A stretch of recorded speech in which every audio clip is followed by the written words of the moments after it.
Welcome to Finding Serenity, the podcast where clarity meets calm and where everyday stress meets practical strategies to unlock your best self. I'm your host Keely, and today's guide in the journey toward inner peace is a true authority on transforming thought into action, Robert Brennan, the mindset specialist.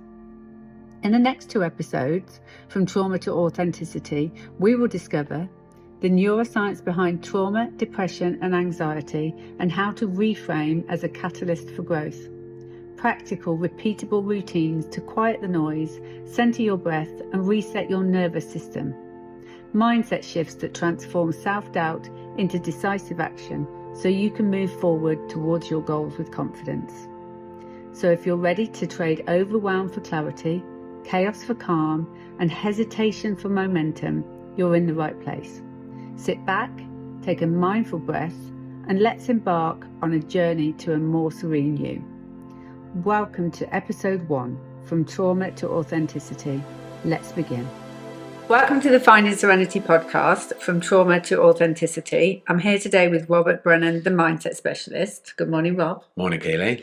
Rob, can you tell me a little bit about yourself? Yeah, no problem at all. So I guess the mindset specialist came out of the work that I've been doing in the most recent part of my career, because I started in quite a traditional academic route through, economics at university, accountancy, did a few years in business restructuring and then investment banking. And it was during that period of time in the investment bank that I realized everyone was fairly stressed and fairly unhealthy and not that well. Mm-hmm. So I started to do some personal training qualifications and nutrition qualifications at weekends. And then after a while, I was ready to sort of transition from investment banking into personal training, which is quite a jump. And it was a little bit of a scary jump, but it was kind of started that following the looking after people's health and well-being becoming a bit more of a priority for me than just the, working as an investment banker. And then through the personal training business, which I covered the whole of London for a while and moved up north subsequently to Oldley Edge, where I'm now based, I started to become a lot more interested in the workings of the mind. So, getting qualifications in meditation, in mindfulness, in coaching, life coaching, hypnotherapy, NLP. And then the most recent and the most useful thing that I use is called the havening technique, which is for clearing trauma from the body, from the neurological route, which is very interesting. And I'll talk about that a little later. But that's the journey from, academic, investment banking, finance to being a full-time therapist and coach now. And working with a huge variety of people for a huge variety of conditions. Okay. So we banned this word trauma around, and a lot of people say, oh, that was a traumatic situation, or I'm full of trauma. But what actually is trauma? Okay, so trauma is it's a really good place to start because you're right, it gets thrown around all the time by people for various reasons. So the best definition of trauma that I heard was from a guy called Gabor Mate, who's a doctor. He might be a psychiatrist as well, but he's written various books, very good books. And he's kind of the universal authority on addiction and trauma. There's a few other people, but he's right up there. And he simply said, anything that causes a behavioral compensation could be classified as a trauma. The reason being is that trauma is an evolutionary response for survival and for protection. So we adapt based on what happens to us so that we prevent that happening again. So therefore, if something is significant enough to alter someone's behavior, he says, well, that could be defined as a trauma. And it removes the objectiveness from trauma, because some people would say, well, that happened to me and I was fine, so it's not a trauma. Or they would say, well, that's normal, that doesn't count as a trauma. But it's about what the organism, the human, experiences. And if they experience trauma, it doesn't matter if it wouldn't be traumatic for someone else. It's about the effect on them. So if they alter their behavior, if they change their patterns of behavior, their feelings, their emotions, their nervous system is altered, it must have been significant enough to be defined as a trauma. And that's where you could have someone not picked for the football team at school and, never plays football again, changes the whole direction of their life. That could be traumatic. And some people would say, well, that's just normal. But actually, to that individual, depends on the personality, depends on the other factors at play. It can be extremely traumatic, that humiliation and that disappointment. Just as then, a car crash could completely change how someone feels in a vehicle, or maybe develop a different phobia from that event. and other people, an F1 driver, have a car crash, probably going to get back in a car next week. So it's just all relative to the individual, if that makes sense. It does make sense. And what happens if trauma is A, not recognised, or B, not dealt with? I guess that's not a great way to say, but unless we address the trauma within us, how does that manifest? Okay, so it's a really good question because I'm working with symptoms in my clinics. So someone come to me and says, I'm anxious, help. Or they'll say, I can't sleep, help. Or I've got fear of public speaking, or I'm depressed. All these different things. People bring me a symptom. They don't bring me trauma. Yeah. They don't say, Rob, help me with my trauma. But when I look at someone's journey and I understand what they've been through, it's highly likely that some of the reasons why they feel the way they feel are down to trauma. Mm-hmm. So you don't need to get rid of your trauma. You don't need to talk about it or work through it unless you're finding there's a symptom. If there's a symptom, it's worth having a little look, a little deeper into the brain, under the bonnet, you could say, because I can almost in every case find a reason why someone has a behavioural kind of issue or problem. But of course, if someone is, no real trauma in their life and, the behaviour is pretty fine, they're sleeping well, they're healthy in their attachments, and there's no real reason to dig into everyone's past. But it can be that people come to me for a mild anxiety or a couple of things, and maybe a smoking, they want to stop smoking. And as we realise that the reason they smoke is because, they've had a lot of sort of anxiety and a lot of stress. And as they got into old enough to do that, smoking was able to soothe the nervous system. And they might, if they didn't smoke, they might have had a bit too much to drink, just something to soothe the nervous system. Then you might find, well, actually, that we need to go through the trauma side now, not just a quick hypnotic finger click to make smoking taste like dog poo or something, which you can do, but it's not as effective as clearing the underlying reason why they might smoke, which could be disruption, trauma, anxiety. So it's not necessary for everyone, but I think everyone's got things they could work through, and I don't think it's ever not beneficial to do it. But you don't need to unless you've got that symptom, and then you're gonna, if you want to have a proper holistic approach, you would look at everything, and that would include the trauma that people would have experienced. So you mentioned stress there. We use stress as an everyday word again, don't we? Stress with work, stress with children, stress with daily life. Yeah. Is there good stress and bad stress? Absolutely, yeah. I think that there's a falsehood in society that we don't want stress, because as you know, successful business person that you are, stress is good. It gets us out of bed in the morning. It gives us something to focus on, and everything brings stress. Pets, work colleagues, family, partners, children, having a job, having a house. It's all additional stresses, and if we don't have any stress at all, we tend to be quite bored, quite flat, and a bit underperforming.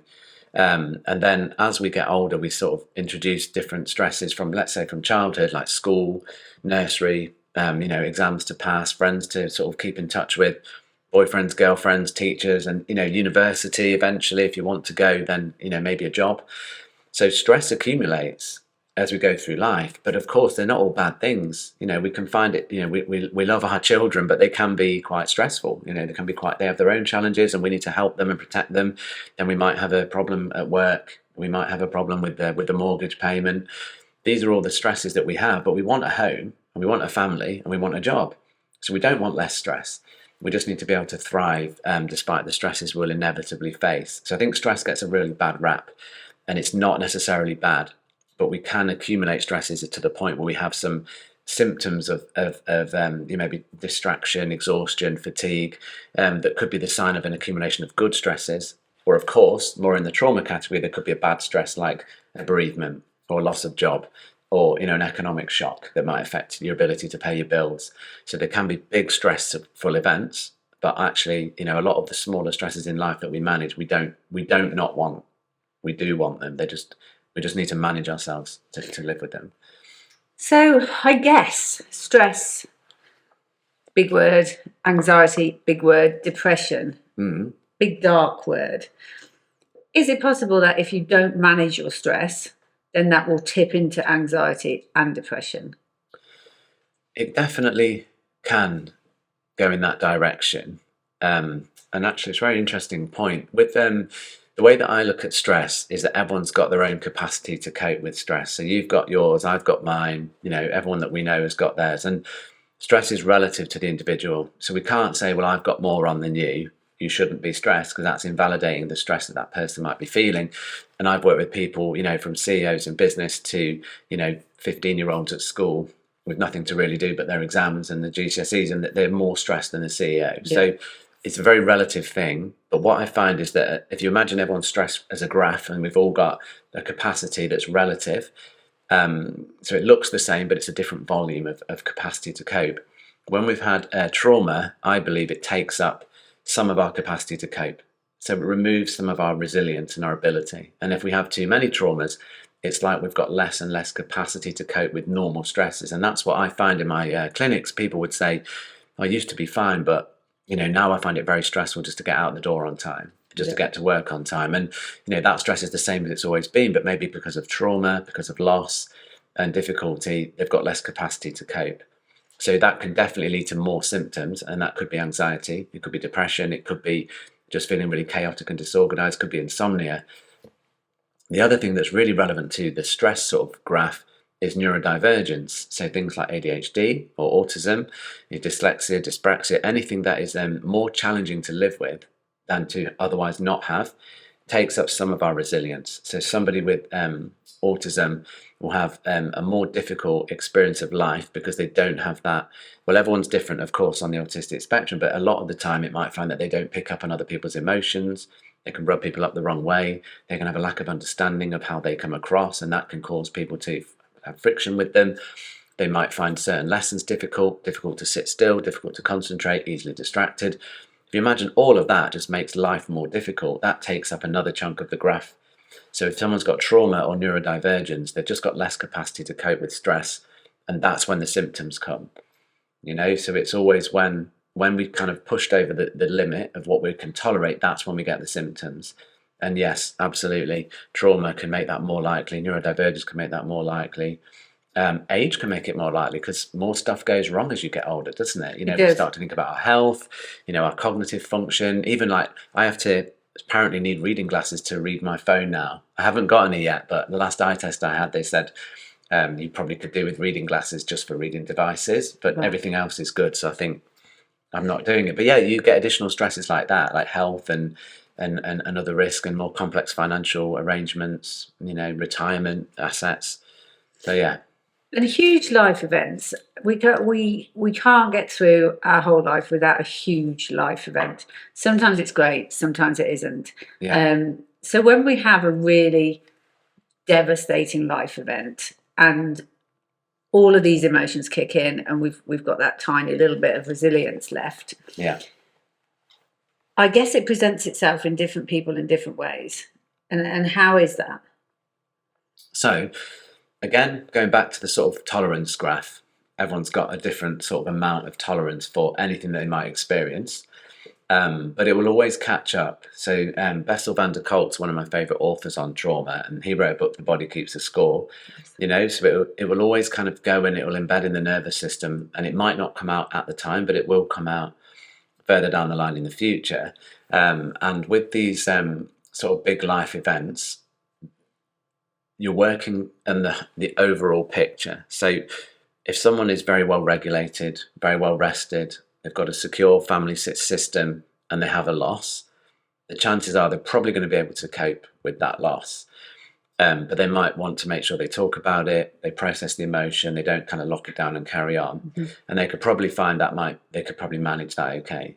If they have a subsequent loss, then they're going to have the trauma from the pre-existing loss that's left some sort of triggers and hallmarks in the nervous system. They might find that more difficult. That's when they might start to think, well, who's next? Or what might happen next to them? If someone's lost a job, then they get another job, and then they lose that one, then they might start thinking, am I employable? Mm-hmm. Is it me? And of course it might not be them, mm-hmm. but the brain's quite simplistic. So these life events like job loss, divorce, bereavement, they can throw us, but the more resilient we are is based on how we're kind of doing generally in life, and of course the other traumas that we've experienced, neurodivergence as well, is to how well we'll kind of deal with that particular event. But they're unavoidable, And I take a really holistic approach. So when people come to see me, I want to know most of the history of their life, and that would include things they might trivialize, like any parental divorce, any bullying at school, any pet loss, or grandparents, uncles, aunties, any loss at all. And then when the symptoms that they've come to me about have emerged, and most people have, like you say, major life events, like I lost my father or I lost my mother, or something really quite serious. Then you need to look at it from every possible angle. So, like, what's your sleep health like? Sleep hygiene. Can we get you sleeping half an hour more a night? And here's how. And your nutrition is poor. When we've got poor nutrition, we're much more symptomatic for neurodivergence. ADHD children, 70% more symptomatic with a poor diet. And sleep is very similar. So when I'm working with neurodivergent children, with the parents, I'm all over the fact that they need to be sleeping and eating well, and they need to be exercising. If they're not doing those three things and they're already on, let's say, the ADHD medication, I think it's too soon to medicate. Because I think you've got to explore. I'm not a psychiatrist for diagnosing or medicating, but I think you've got to explore everything. Okay, so the same with us in life. We look at the nutrition, the sleep, what social connections do we have, what support network have we got, are we exercising, have we had any therapy, have we had any untreated or unprocessed trauma? Because that event that you've come to me about, maybe the big life event that we can't avoid, that might not be the reason you can't now function. It might be because that was the icing on the cake of 5 other events that you've just brushed off and carried on, and you've got more stressed. And more stress, less time, maybe stopped eating as well, not exercising, and then you have the big event. We can pin it all on that event, but it's actually everything. You've got to understand the deepest root, and then you can get rid of it all, rather than just working on that one event, which is what can happen in therapy. And you're just talking about what happened, when really it's like, what about everything else? Before that.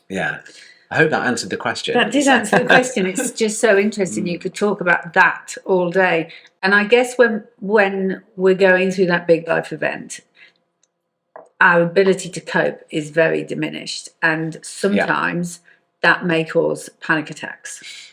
So what is a panic attack?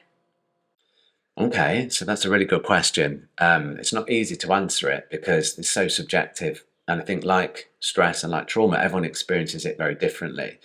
The most common expressions of a panic attack would be, pain in the chest, where we feel like we're genuinely having a heart attack. So as you can imagine, that's terrifying, because when you're having a panic attack, you don't know it's a panic attack. You think it could be something worse, and that adds to the fear. And that in itself can be traumatic. So I've worked with many people over the years traumatized by having a panic attack, and it might have been completely unrelated. So, one person had a panic attack on a plane because there was a lot of other things going on in their life, and for whatever reason it kicked off while they were on the plane and they couldn't fly afterwards. So they came to me with a flight phobia, but actually it was this trauma of this panic attack they'd had in the air, and the flight had just been encoded as part of that trauma. So when I worked through that, they were able to fly. They had no reason not to fly at all. So that would be the example of like a heart attack, panic attack feeling.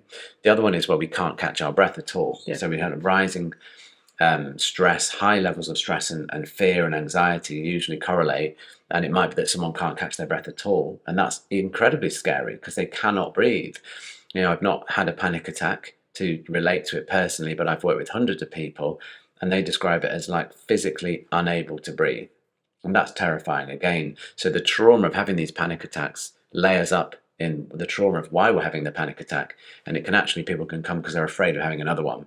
The reason why we have them, that's really unusual, because I don't know of any other species that we know of that has panic attacks in the way that we would describe them. There may be panic responses, high stress responses in many different mammals, but in terms of the human panic attack, I wonder if it's something with the evolution of the cortex giving us that high level of consciousness and awareness, that we're sort of sophisticated enough to be worried enough and scared of enough things to have this sort of shutdown. So probably think of it as a bit of a shutdown of the brain. It can't really have an evolutionary benefit, because when you freeze and shut down, you're pretty sitting duck, aren't you? So I don't really see how it's a useful evolutionary purpose. I think it's a consequence of this stress that we have now in the modern world, the complex structures of our lives, the different trauma that could have happened to us, and every now and again it all kind of hits us as this panic attack. So that's probably the best way that I could describe them, if that's helpful. It is helpful. I guess one of the questions that I would have if I was experiencing panic attacks is, when will they stop? How can we physically make a panic attack go away? Well, actually, as I say, I've worked with it many, many times. It can be defined as panic attack disorder.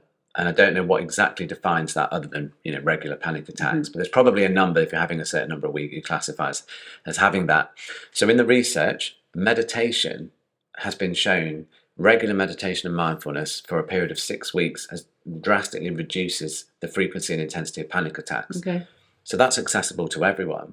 Even online, you can get meditations very easily on YouTube or in various different meditation apps. So anyone that's suffering from panic attacks, first thing you want to do is to start to meditate. And the other thing is, when we're having a panic attack, it's likely to be when our resilience is lower. How do we improve our resilience? Well, sleep and nutrition. Why not, if you're having panic attacks, think, well, maybe I could eat a bit better. Maybe reduce down the coffee. Now, I love coffee, but if you have too much, it simply elevates your cortisol level, and the biggest coffee lover in the world can start to feel a bit anxious. Well, that is like fuel on the fire of potential panic attacks if you're prone to having them. So you might want to strip out some of the sort of stimulants in your diet, caffeine. You might want to make sure you're sleeping a little bit better, meditating daily, exercise. I don't know if there's any clinical link with exercise and panic attacks, but exercise improves sleep, and it improves mental cognition and clarity and focus, and it generally releases a lot of positive hormones. So I would suggest that trying to get out walking, exercising is going to be really helpful too. And then the final thing, really, because that's quite general advice that should help anyone, when I work with people, I will probably find when they had their first panic attack and do some hypnosis to try and erase and clear up that memory. Because if you've never had one before, you're much less likely to have another one. So if we can kind of heal that trauma wound for there's also the Havening technique where you're removing trauma from the body, then often people don't have another one. So you kind of, as well as changing many aspects of the lifestyle, you're also clearing the neurological root of the trauma from the panic attacks that they've had.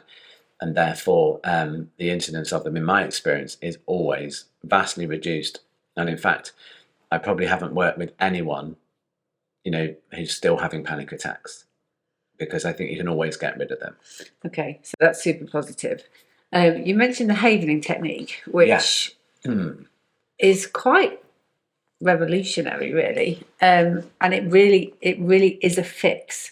Talk me through what you do.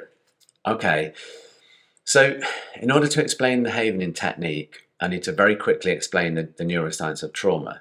Now, the neuroscience of trauma is a psychological theory and a neuroscience theory. As you can imagine, the brain being a lump of fat, electricity and water, it's quite difficult to objectively show neuroscience theories in action. We know from mapping electrical activity, we know from general consensus on brain regions and what they are and what they aren't. So we can broadly say that there's a center of the brain in the limbic brain, which is the most ancient part of the brain, called the amygdala. Okay. And that is where we process our kind of emotion, like fear, fight or flight, aggression, anger. A lot of survival emotions are processed in the amygdala. And when we experience a trauma, then it has to meet certain criteria in order to leave a neurological imprint in the amygdala in the brain, which is a survival adaptation. Now, I'm not going to go into that in too much detail, but broadly, something has to happen, an event. It doesn't have to happen to us, could happen to someone else, or we could even watch it on TV if it's severe enough. It has to have meaning, which again, in summary, is something that is meaningful to us as an organism. So death, threat of our death, abandonment, i.e. being left or abandoned or cut off, or, there's many different expressions of abandonment that we can perhaps cover later, but it's traumatic. We're hardwired for connection. So abandonment is one of the most common human traumas, and then being trapped. That's kind of the primary. There are other things as well, the primary reasons we might become traumatized. And then the next thing, it has to be inescapable. So when trauma in the moment is escapable, it doesn't tend to leave a long-term permanent imprint on the brain and the nervous system. So this inescapability part means that we've had an event, it's been traumatic based on us as a mammal, and it's been inescapable.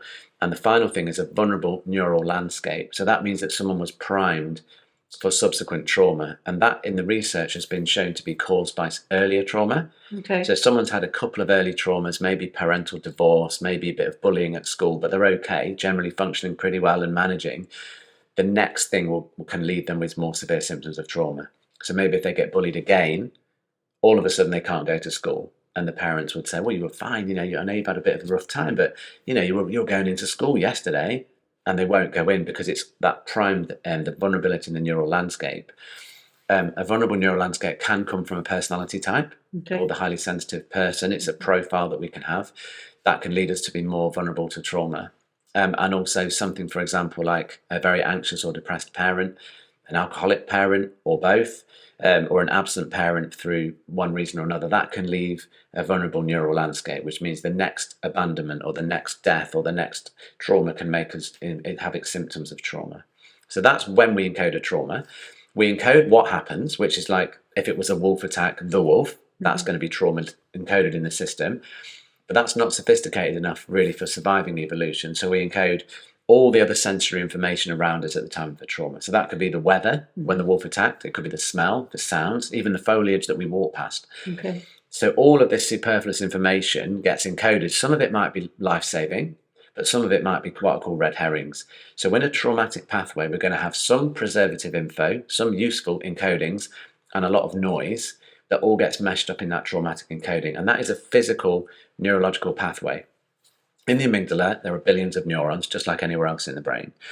When we have a trauma, then we have these little receptors called AMPA receptors that are glued into place in the synaptic gaps between the neurons that then becomes a permanent trauma pathway. So they're little kind of receptors, and there's millions on every traumatic encoding. There's not just one, millions of neurons, millions of AMPA receptors, and they're there forever, and they're permanently there. They can be activated by triggering from any of that content that we might be exposed to subsequently. So we have this trauma pathway that can be lit up when we're triggered. So that's why I needed to explain that, because that happens when we're traumatized under a gamma brainwave. It's the shortest and fastest brainwave.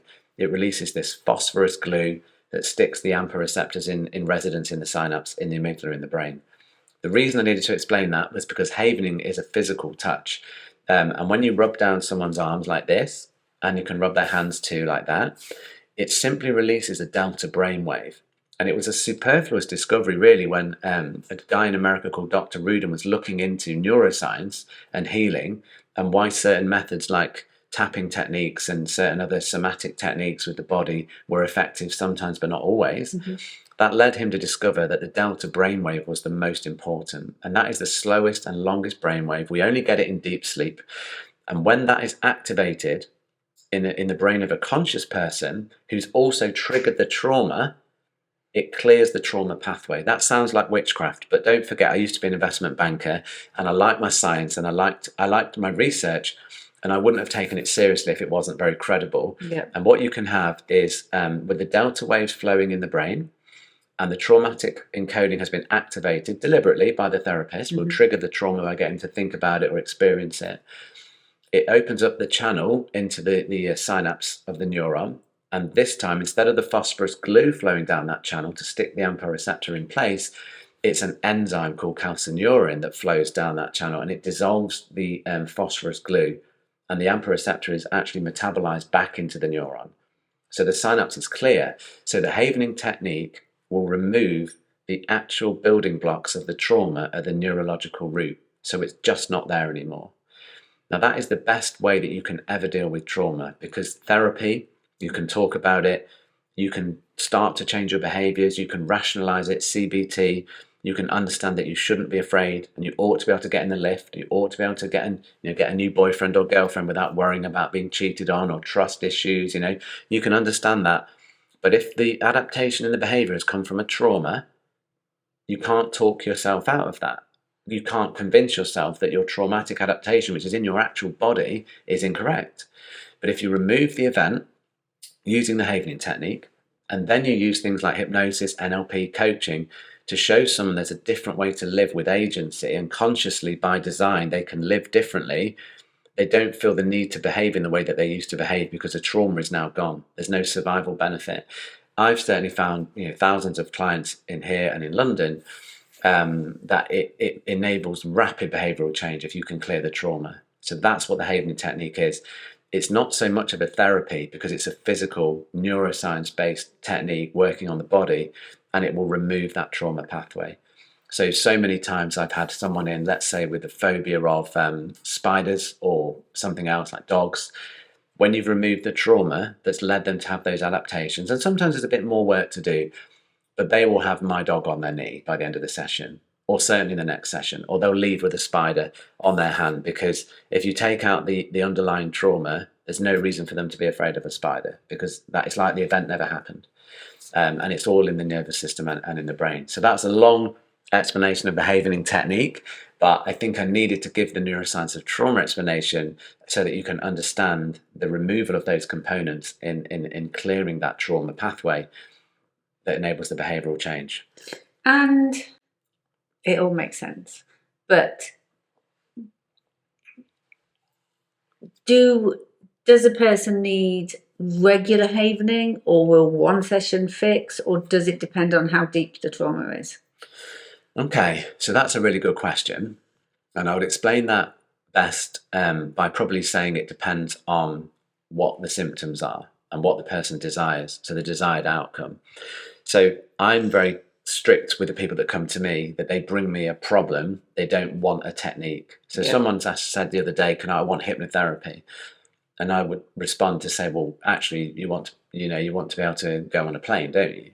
So if I can get you on a plane, one way or another, it don't matter how we do that. That's success. Yeah. So with someone, they're bringing me a symptom, as soon as it's gone, they can, they don't need any more kind of therapy of any description. And yes, it's always my intention to work as quickly as possible, but there's no way of knowing how much someone's going to need. And of course, as I've described the havening technique, you might be working on one trauma, but there might be multiple trauma that's led them to feel the way that they feel. Usually that is the case.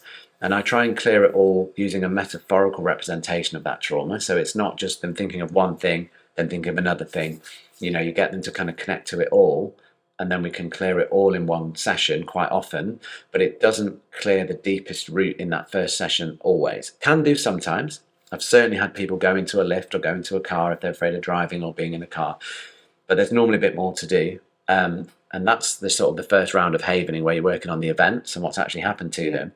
There's a different application of havening called the transpirational havening, which works on an emotion.